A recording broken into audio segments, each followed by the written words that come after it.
lads.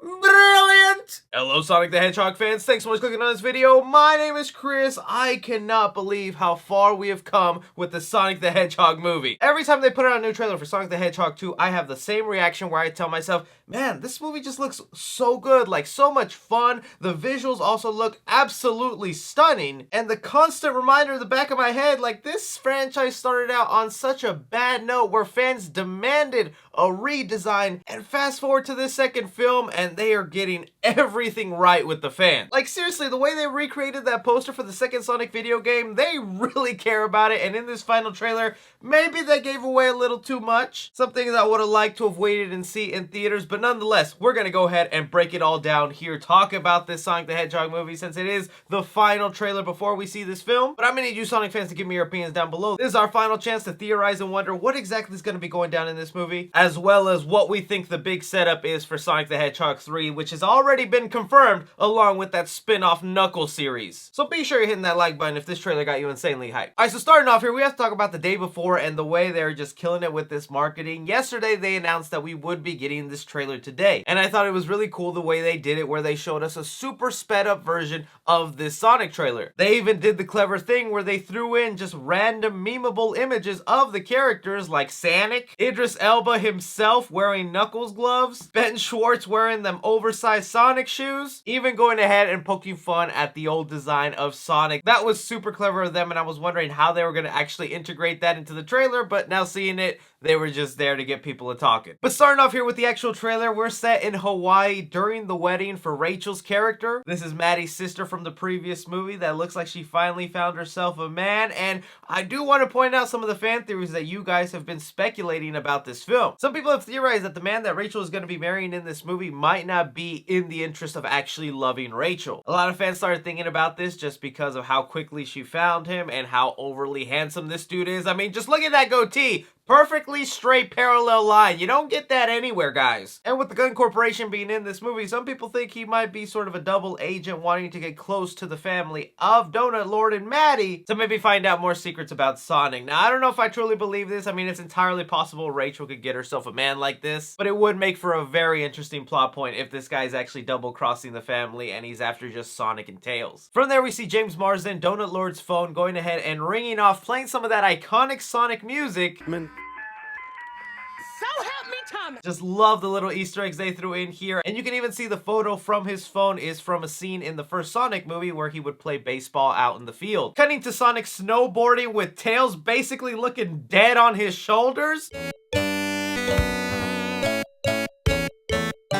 R.I.P. Tails. Asking Donut Lord to go ahead and use one of his portal rings to go ahead and save him because it's a life and death situation. Now, I find this interesting that Tom is currently the one in possession of the portal rings, because we do see Sonic in these sequences have his little pouch, so if he doesn't have himself a couple of rings in there, what exactly is he carrying in there? But this honestly is a great way to include Tom in there and get them connected, because we're set to get a lot less Tom and Sonic in this movie, where they're really trying to balance the human relationships to the CGI character relationships, which I'm happy with as much as I'll miss Donut Lord. But once Sonic is transported to Hawaii to the wedding, he goes ahead and fills Rachel and Maddie in that Robotnik is back, where we get a shot here of the world getting hit with Robotnik's piss laser. Now, I'm thinking this is actually a reference to Sonic Adventure 2, where Robotnik pulls out the same type of laser to go ahead and not necessarily hit the Earth, but hit the moon. And I jokingly called it Robotnik's piss laser. That's because a couple of fans years ago made an English dub from the Japanese Sonic Adventure 2 game that basically became a viral meme. And look, if you're a youngling, I don't recommend you watch it. It's very inappropriate, but I ain't your daddy. Go watch that thing, man. Except I'm not gonna piss on the Earth. I'm gonna go higher. I'm pissing on the moon! And with the way these creators have gone out of the way to put memeable things in the Sonic universe like Sonic, we're all really crossing our fingers and hoping that they go ahead and add in the Knuckles meme. Do you know the way? From there, we retread to some old footage that we've already covered in previous breakdowns, but we do get a newer shot of footage here that once Robotnik goes ahead and says hi to his good old buddy, Agent Stone, we are treated to what appears to be a flashback back to that mushroom planet where we left off Eggman, where he was stranded saying that he was gonna find his way out, and it looks like it's gonna be Knuckles the Echidna who saves him? Now, we don't know exactly when this will be happening in the movie, but it could be the trailer trying to trick us. For all we know, it could be Knuckles who grabbed some of Sonic's Sonic's portal rings, and this is him just going off to find himself. Or it could be that where he's from, that these portal rings are a very common use of transportation, and Knuckles here is going out of his way to go save Robotnik. I wonder how that's gonna play out. How did he know Robotnik was out there? From there, we get an introduction of Knuckles the Echidna here going through a water truck that, if you look right here, is named Splash Hills, one of the levels in the Sonic video game. If it's a water level, I don't want to play it. Where Robotnik goes ahead and introduces Agent Stone to Knuckles the Echidna, and the boy is tearing up that latte making hand. This is something I never even thought about. This is going to be an interesting dynamic in the movie. Knuckles and Agent Stone kind of fighting for the affection of Robotnik. This might be the movie where Agent Stone slightly turns on Eggman by the end of it because he doesn't like that he's working with Knuckles the Echidna and is taking a spotlight away from him. I could very well see that happening, especially just from this one interaction. From there, we get more shots of the Gun Corporation that is from Sonic Adventure 2 that we know could be heavily connected to Shadow the Hedgehog, which is, I think, what a lot of people are hoping the end credit, post-credit scene is here. We're seeing them surround that coffee shop that Eggman and Agent Stone tend to hang out at, where we see Eggman popping out all greenified, electricity now, even has the Robert Pattinson makeup look going on right now. This is a new little dynamic that they've introduced into the Sonic world right here. Most likely an effect from Eggman using the Master Emerald on himself, granting him powers to where he can make machines with his own hand. We are seeing right now the creation of the Death Egg robot, where he is just grabbing parts left and right. And on this subject of Robotnik turning green, it looks like it also gives him teleportation powers, to where it seems like Agent Stone is being arrested here by the cop from the first movie, to where Robotnik just appears right in and is gonna save him. Look, I'm just calling it right now. This form of Eggman, we call it Green Eggman and Ham.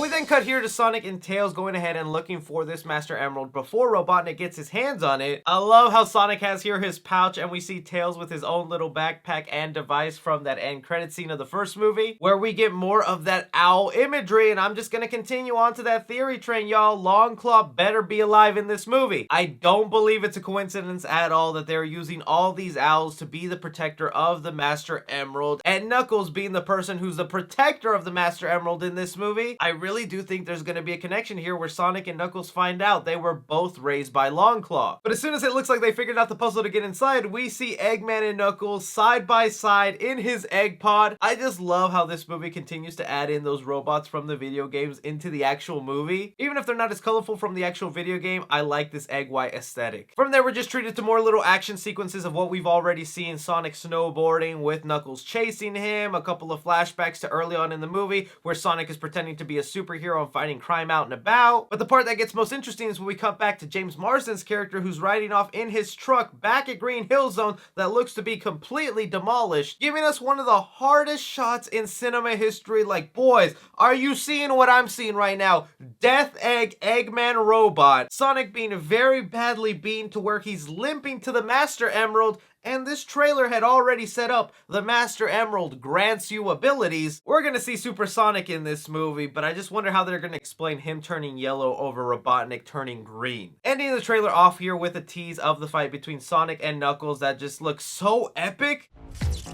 Stand still and die! For a guy named Knuckles, you are really bad at punching. This movie has no business looking as good as it does, but I am insanely hyped for it. I can't wait to see this thing. But I'm gonna need your guys' opinions down below. What did you think of the second Sonic trailer here? Are there any theories you can pick up? Any Easter eggs you caught that I might have missed? How do you think they're gonna tease the third movie that's already confirmed? And how do you think this sets up the Solo Knuckles series? And everything, be sure to like, subscribe, follow me on Twitter at 3C Films or on TikTok at 3C Films. But as always, I'm Chris Sanic. Take care.